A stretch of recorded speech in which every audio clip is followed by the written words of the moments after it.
Jared here with a stain pad pro tip. Today we're going to go over cutting our stain pads and making sure that we get a lint-free application. So first thing we do is grab our stain pad. I've got one here. And I generally take the can that I'm going to use and roughly measure so to make sure that my stain pad will actually fit in the can that I'm using. I'm just using some tin snips here. You can use scissors or anything else. And I will cut the pad in the size that I need. Set these here to the side. And here's my pad. Now, anytime that you cut fabric, you're always going to end up with some lint. So what I do is I take my fingers and I pull off any of the lint that's created by that cutting process. I'm pretty aggressive with it. It really only takes a minute or two. I'm going to do all the edges, really rubbing to get all of this off of the pad. This fabric is designed so after it's cut, and once you pulled off all of the fibers that get released with the cutting, it will not continue to fray. But anytime you cut it, you're going to have to do this process. Generally, I would not do this over my project. Here we go. You can see that there's less and less. You can see it's coming off of my hands. But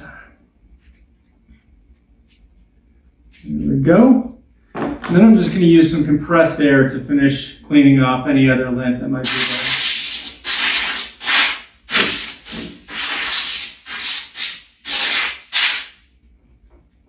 Check it one more time.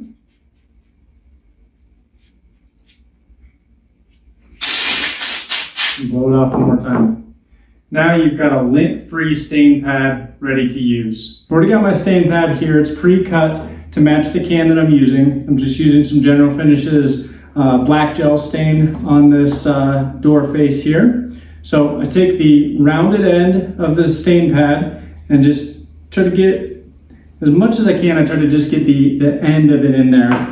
And then again, using that rounded side, I just take and run it across the board that I'm staining. Now this particular project, I've sanded it with 36 grit sandpaper, and I've left all of those deep grooves in the wood. So this is a perfect application for stain pad because it's very, very rough. And with stain pad's loop-free design, you can tell it's not snagging. I'm not pulling the board across the table.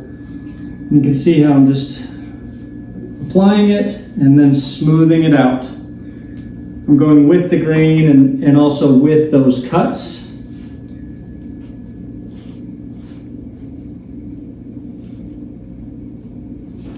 Try to make sure I get a nice even application.